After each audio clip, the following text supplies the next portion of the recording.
Hi everyone, this is Jason Zach from Nathaniel School of Music. In this lesson, I'm going to address a question which I guess most of the students I've ever taught over about 2 decades of teaching have asked me, which is how do I figure out chords or songs in general by ear? Because I started as a musician and a teacher, being one who never really took to reading.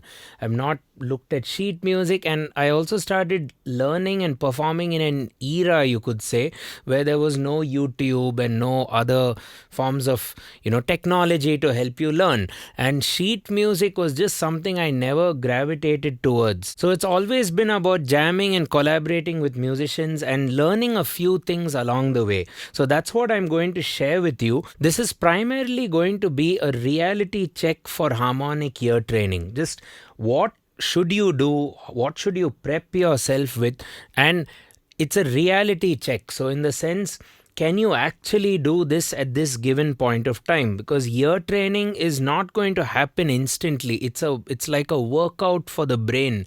So you have to go step by step. So are you trying to figure out things which are in level number 23 or something, when you should still be at level 0 or level 3 or level something lesser? Okay, before we get started, it'll be nice if you can consider hitting that subscribe button and turning on the bell for regular notifications. And you can support us on Patreon, where you'll receive my handwritten notes, staff notation wherever applicable, and MIDI files, and a lot more. So let's get cracking. So first off, when I started as a musician, the only chords I knew were the chords that guitar players knew. That's how it began for me, because chord playing is not something you'll find in a classical piano lesson structure. You'll not find chords taught in maybe the Trinity or the ABRSM, which is popular in India. It is more sheet reading and more melodic reading, you could say. And the left hand is essentially playing maybe the 1 chord, the 4 chord, and the 5 chord. That's pretty much it, and the occasional minor. And the pieces are more classical, so you'll have melodic movement in both hands sometimes. So, and I've never really been brought up playing classical piano, even though a lot of people in my family are classical pianists and pipe organists and so on. So the only chords I knew were guitar chords. That would primarily be, you could say, A major, which is very easy to play, I guess, E major, G major, C, all the open chords. I never even played F, because I think F is a bit tough on the guitar.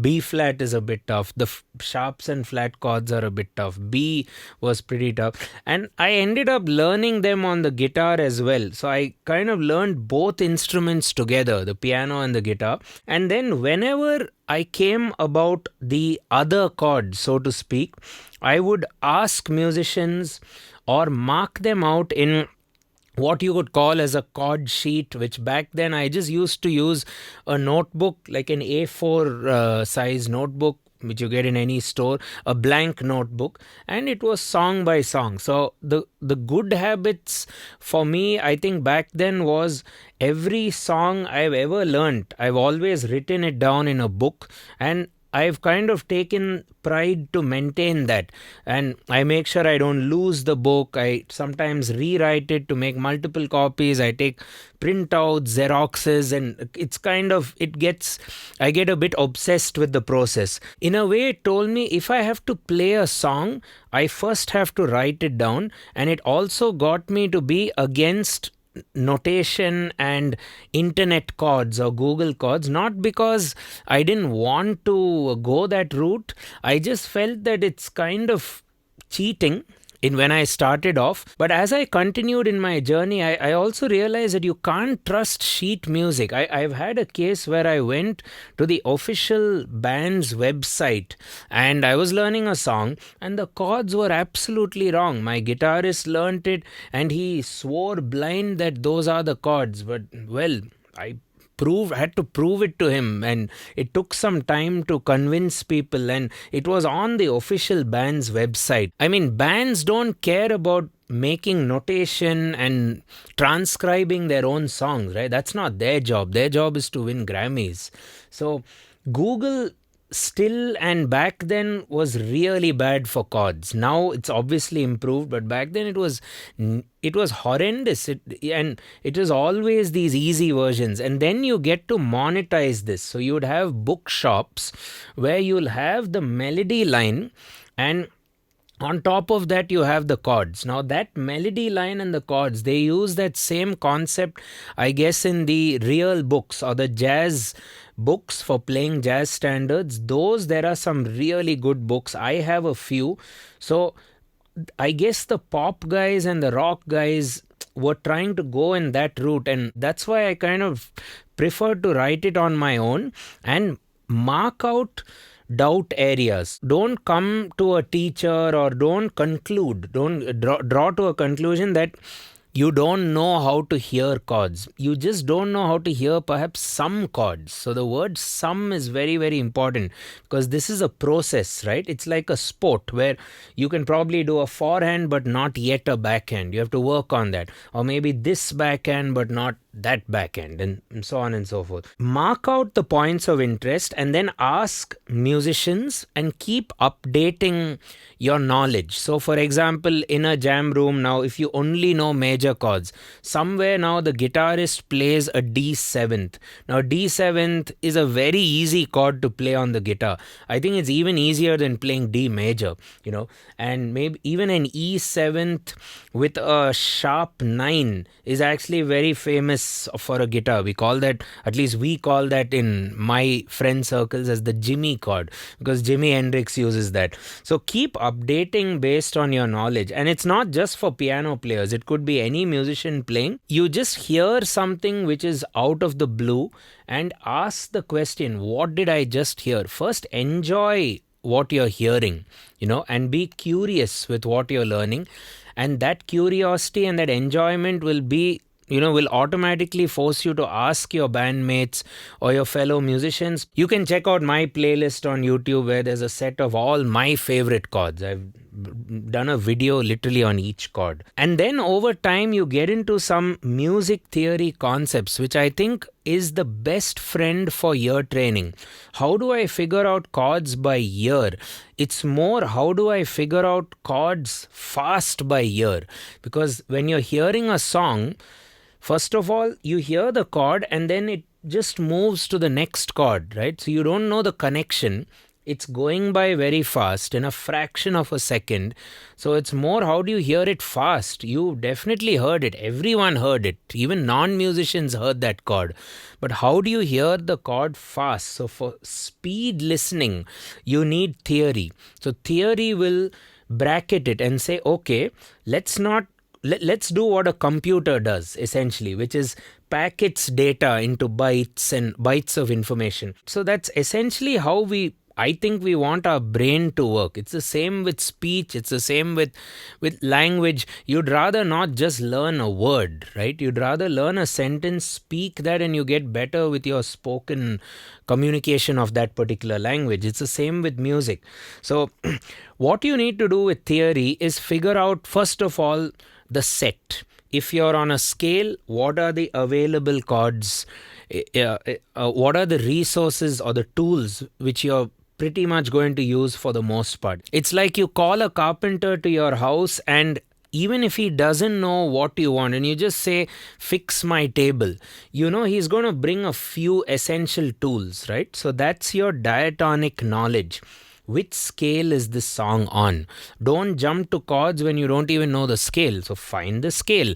And not just the scale, find the key as well. There's a difference between scale and key. Scale could be major, minor, harmonic minor, Dorian, a mode perhaps. It could change. There could be something in the verse, there could be something in the next section. And then of course the key, which is your tonal center of the song.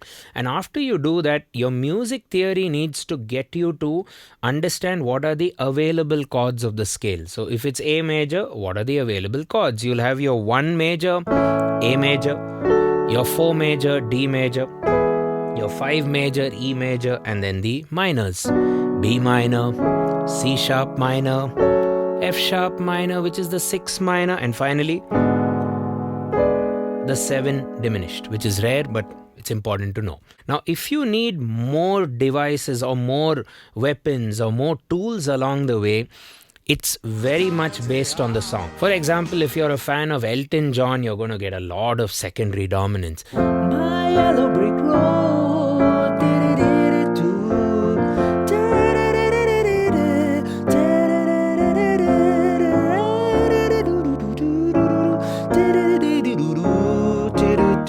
so that's going to be remembered or registered by your brain only if you understand a 2-chord connection. So it's not about, oh, I heard a chord, what is it? No, I heard 2 chords. How do they relate to each other? How does it feel when those 2 chords are working together? So for example, that's a 5-to-1. So that's a cadence. We call that the authentic cadence or the 5-to-1 cadence. Now, I didn't know that when I was growing up, but over time, you need to improve your vocabulary and you need to know which songs are high information songs in the first place.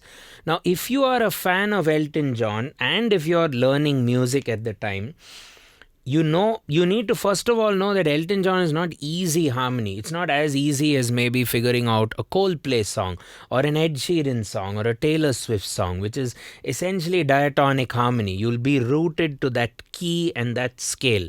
You're literally never going to change. But if you do Elton John, Beatles, Billy Joel, you're going to definitely leave the scale.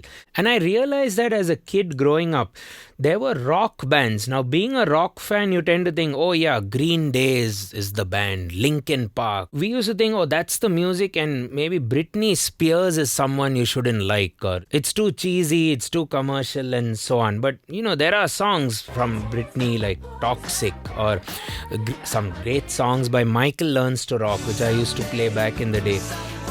A couple from Backstreet Boys, which back then we never used to really acknowledge those bands as musical greats because we were too immersed into a genre, which again might happen to any of you. For example, if you like Bollywood music, you're essentially saying that you like probably, a very small percent of Indian music composers who compose for film.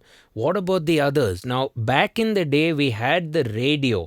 So the radio was kind of a democracy for music. It was playing things based on what people truly loved at the time.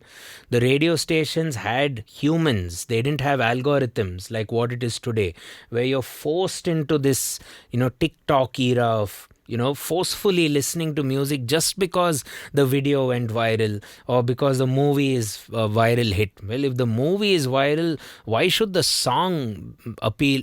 Why should the song have anything to do with the movie? I don't know. Let me know in the comments. So coming back to chords, you also need to know these tiny cadences which are used a lot in music.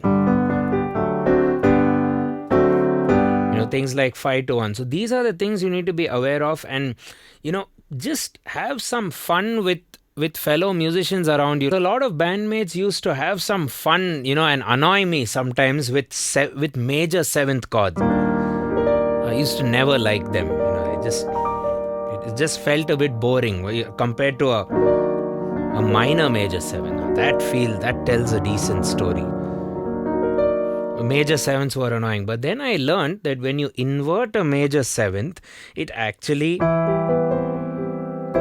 sounds quite interesting. When you invert a C major 7th, for example, you get an E minor flat 6, which is an X-Files chord, and so on. But if you just play it in the vanilla way, it's a sound I don't like. So you just kind of chat with your fellow musicians. Hey, in this song, I heard this really cool chord, or in this Stevie Wonder song, what are those last 2 chords of that chorus, So you have to be curious. It's not a skill. It's a fascination. You have to enjoy the process, so to speak, right? And then improve your vocabulary further, like in a blues, we just say quick change. So,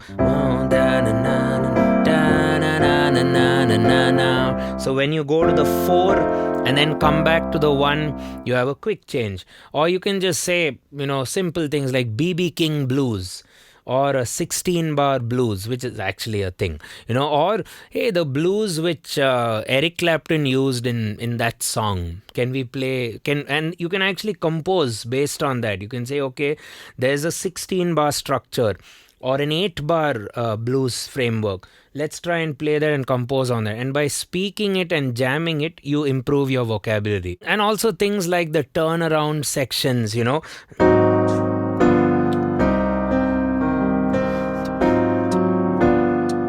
maybe familiar songs like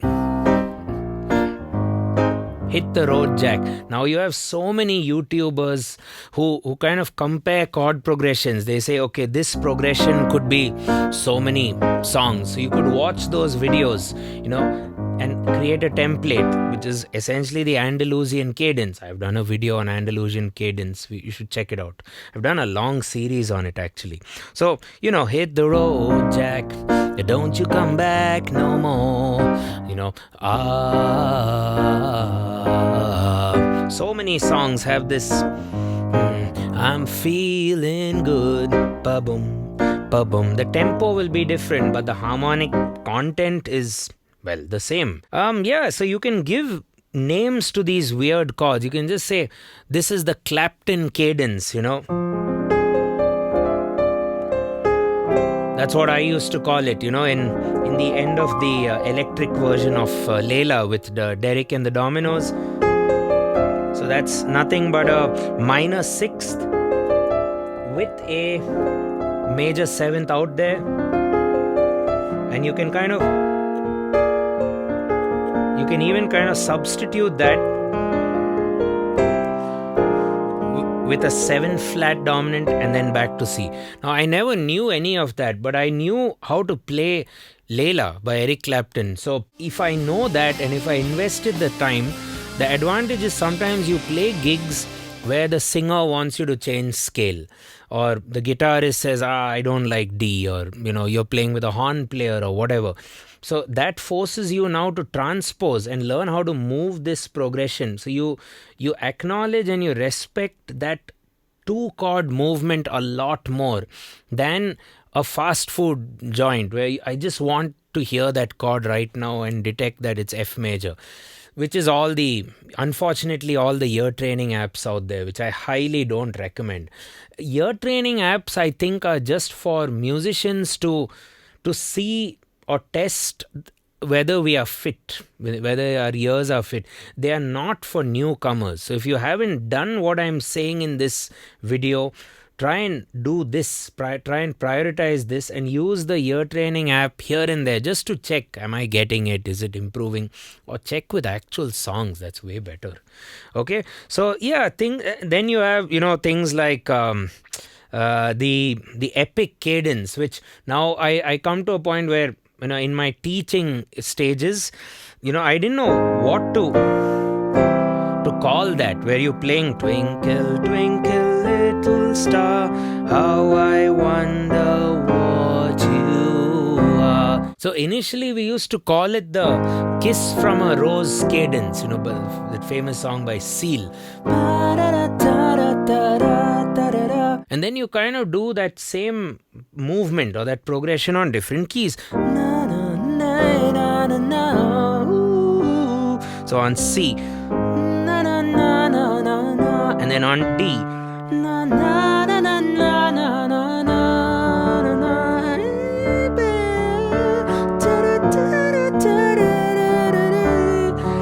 So you see that process of transposition again needs theory. You do this and over again, the Epic Cadence, as I call it. It's my cadence. It's not, you can't Google that, at the moment at least. I'm not so famous yet. So it's 6 flat going to 7 flat going to 1 major. That's essentially it. And then we were like, why can't we have a cheesy pop cadence, or I don't know, a Chainsmokers cadence? Any Chainsmokers song now will go, instead of the resolution to 1 major, it resolves to 1 minor. They say the 1-5-6-4 is the pop progression. I think this is the pop progression of the last decade. Na na na na na na na, da na na na na na na na na na na. So that's 6 flat major, 7 flat major, going to the 1 minor in this case. So that's essentially the minor scale. Even for specific chords like the Jimi Hendrix chord, which is a 7-sharp-9 chord, or back in the day in the 90s and the 2000s, I used to be a huge fan of The Simpsons show. So you'll have,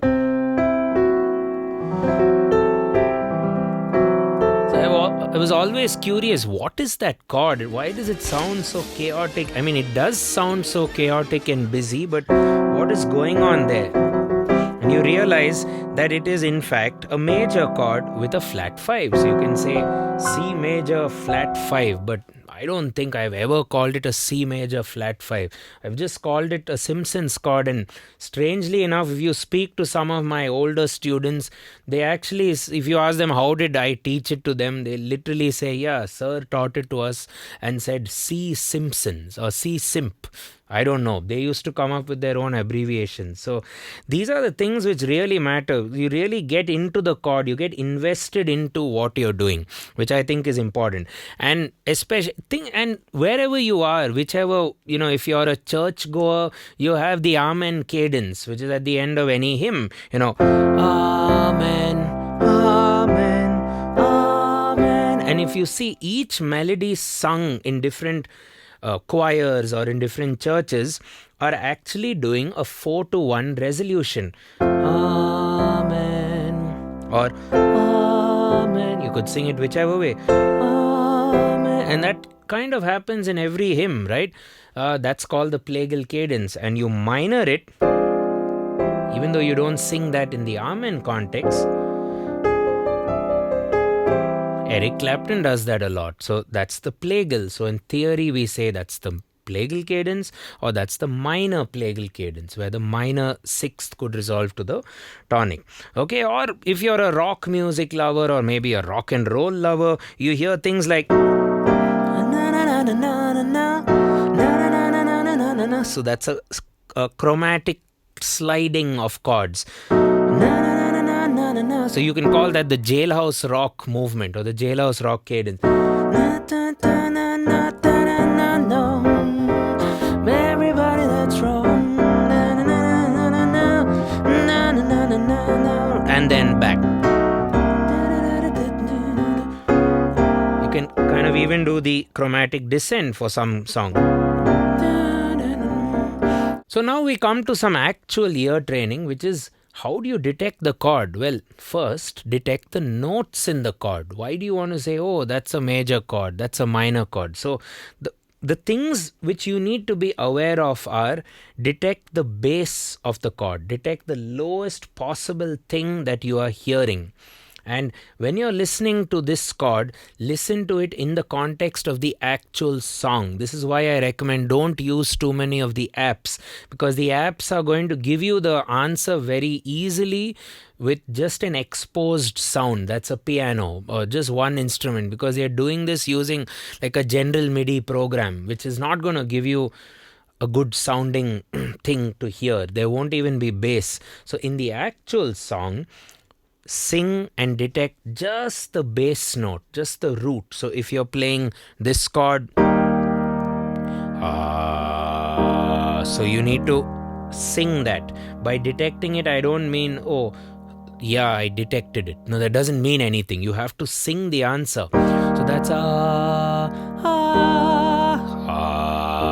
Now the confusion, the first confusion you're going to have when you listen to this song, your ear is motivated or inclined towards singing the topmost note, because that highest frequency hits you first. You will hear that, so you can actually acknowledge, oh yeah, I heard that. But that's not the bass. The bass is or So detect the bass note in the chord. Let's take a few more examples. Maybe.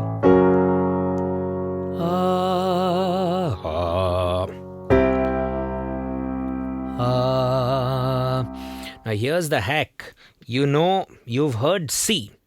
And you know the scale is C major. What chord would it be other than C major? It can't possibly be C minor. But to distinguish between C major and C minor, you have the quality and the emotion of the chord itself, isn't it? It sounds sad. It sounds happy. That sounds a bit mysterious. This sounds a bit scary. This sounds a bit dreamy. This sounds a bit unstable. Sounds a bit chaotic or tense. You can feel the emotion of any chord you hear. So the final conclusion would basically be what to call it. You felt it. You felt the emotion. You know, oh yeah, it's part of that James Bond movie or whatever. You can sing the root. You know you've sung C something. So is it a C major or is it a C minor or is it a C augmented or is it a C diminished? So a very important point when you practice ear training is you have to sing. Don't guess. Guessing is absolutely wrong. You hear something, sing that thing. You have to actually try and sing it. And the byproduct will be you're also going to improve your singing skills, which I think we all need to do as humans. We have this free instrument. Why can't we just use it? So that's one approach towards figuring out the chord. You hear the bass and you just know it's that. Then the next thing would be, what about the melody line? If the melody line is part of a great song, like let's say Hey Jude by the Beatles. Hey Jude, you know that when he lands on a long note, like Jude, which is A, you can harmonize it with any of the F major chords that have A in them. So do you want to do Hey Jude, which is F, or Hey Jude, or D minor, or Hey Jude? So you could actually play it and then do an A-B comparison with the song, which is not a big deal. We can play, pause, fast forward, rewind. Technology today is way better than earlier, where you had to do this on a cassette player at times. Also, you could take a punt where you hear two chords and you just assume that it's that, and try it and then see you got it or you didn't get it. So it's kind of like a throw of a dice kind of scenario where the gamble is you will get the right answer with a little bit of trial and error. Trial and error is the best way to get things done, but trial and error after theory knows and has filtered most of the correct answers for you. You don't want to do trial and error when it could be one of 1,000 chords.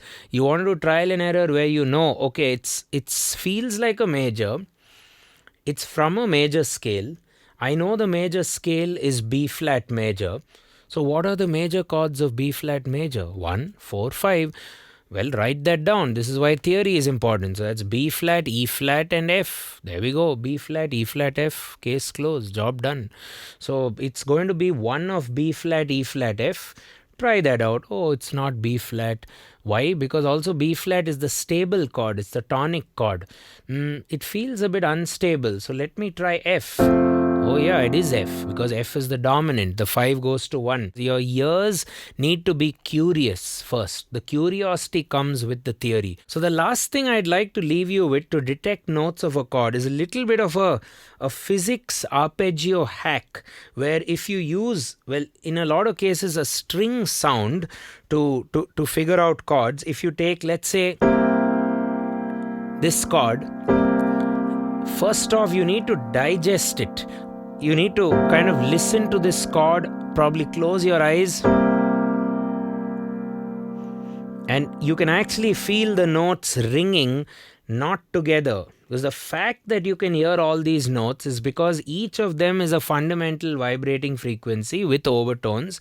So it reaches your ear at different speeds, at different points, isn't it? The speed at which the waveforms then come together, it's what we call beating in physics, is going to give you a sense whether it's a fast flutter between the two waveforms or whether it's a longer flutter. So that means the notes are more at peace versus the notes are more unstable.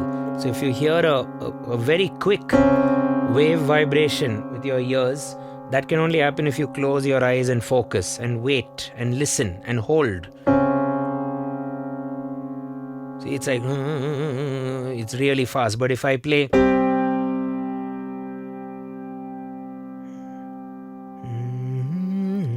can you not hear that? Versus F sharp.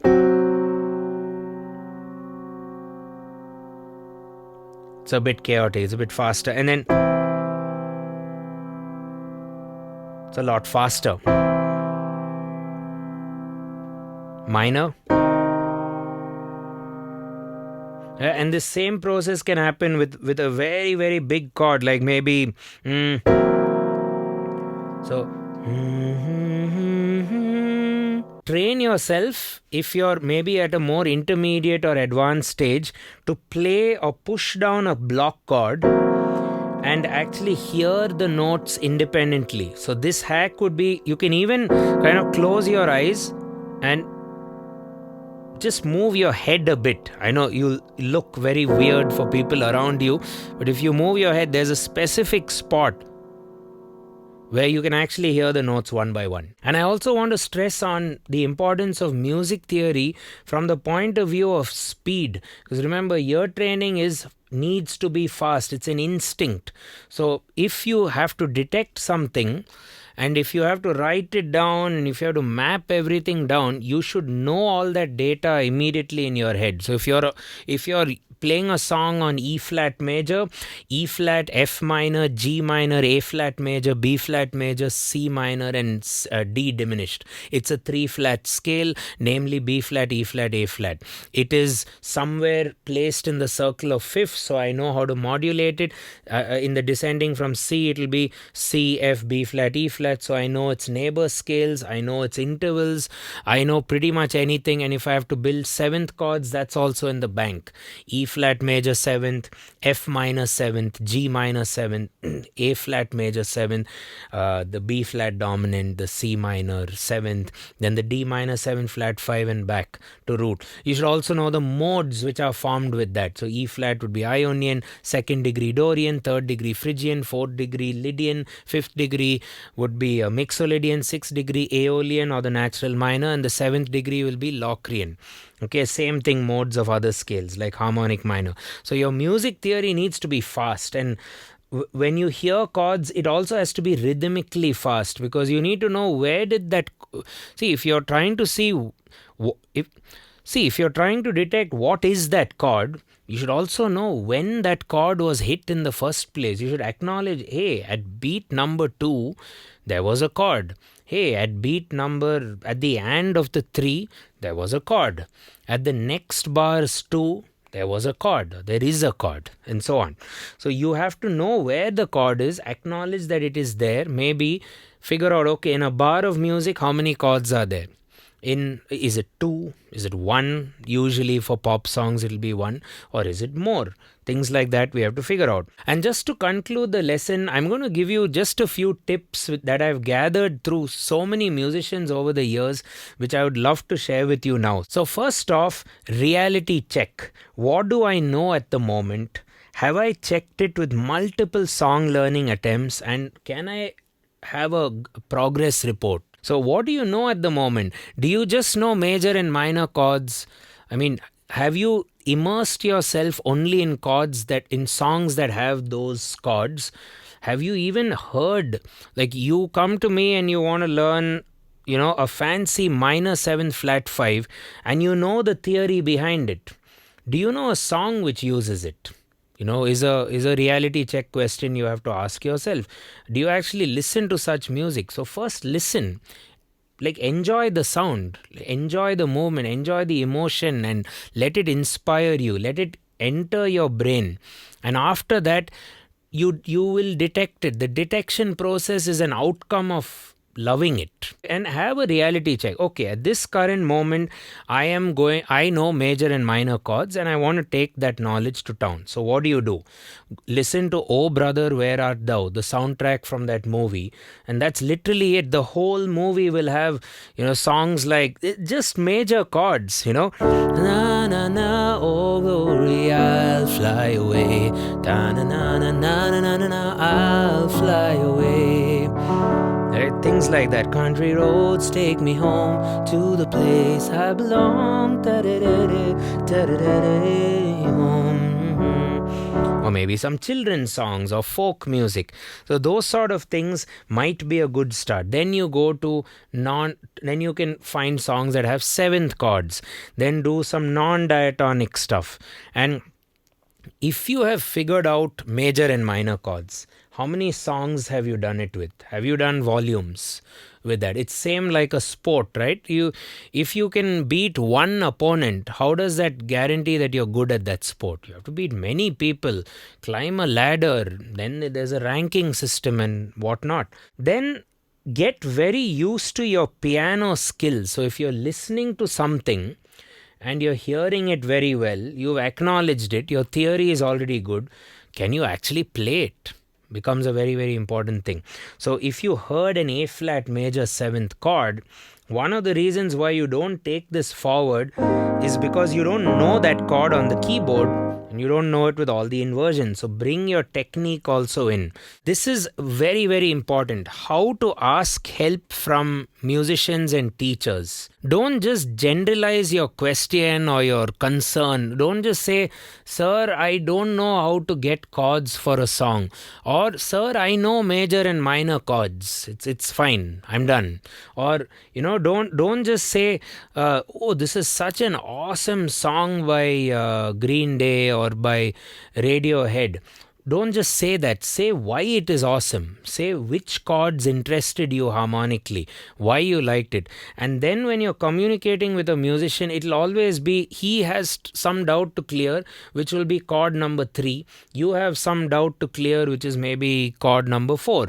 A real story in my case was when I was jamming with one of the bands in my school and school days, I just did not know any chords other than triad. So whenever a guitarist played a complicated chord, I would actually ask him to break down each note. And he used to actually tell me C, G, D, A. He used to actually tell me those notes. I would write it in my book. One thing I used to do is go home and practice hard. But then I used to always think, am I not annoying this guy? Every jam I ask him, what is that chord? And he was very patiently helping me. But I knew that frustration was kicking in because we had to get work done. And it was not that I was unprepared. I was just I was not skilled.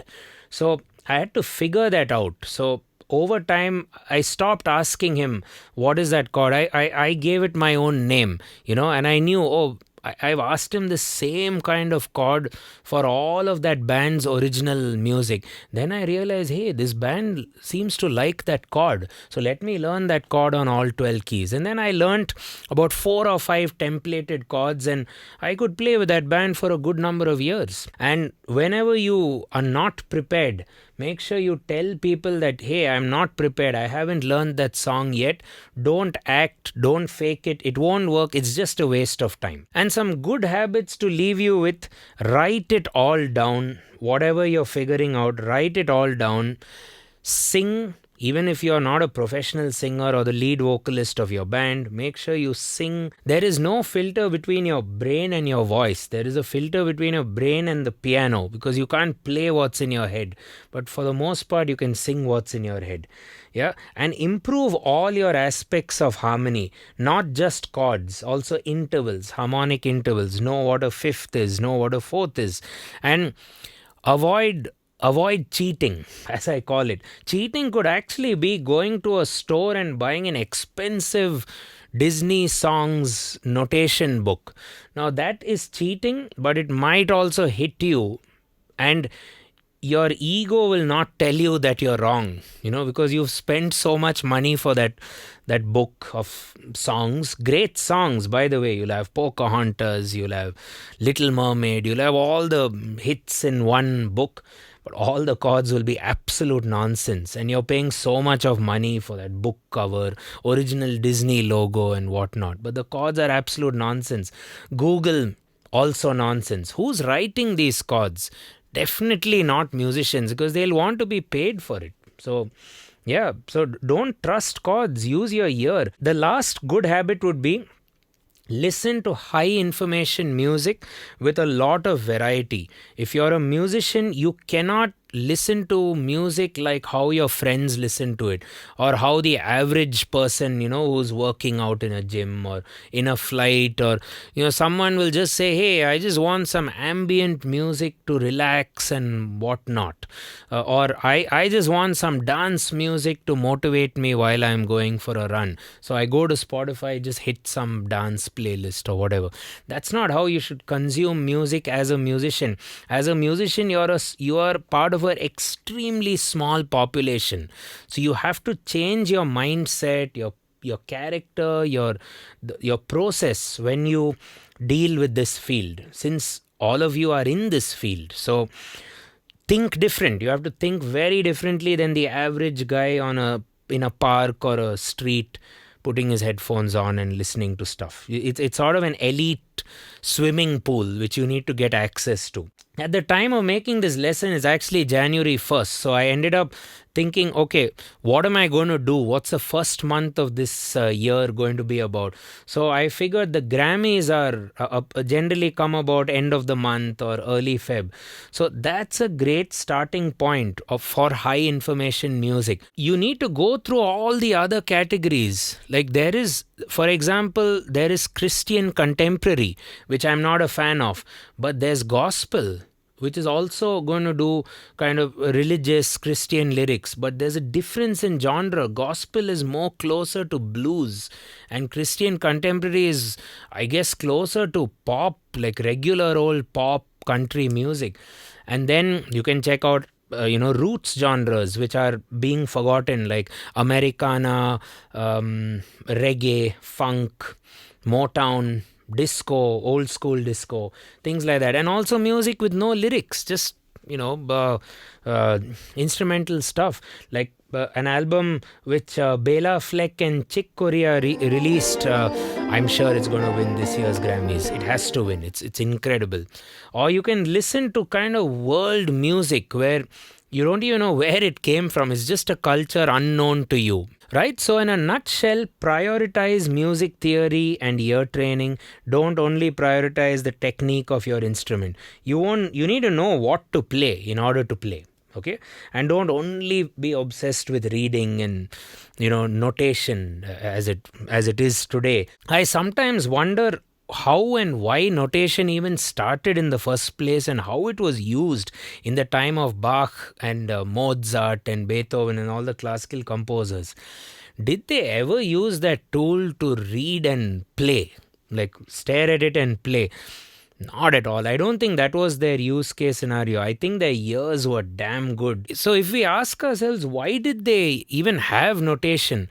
The answer, I think, is they made that notation. Like, they were not reading other people's songs, they were reading their own songs.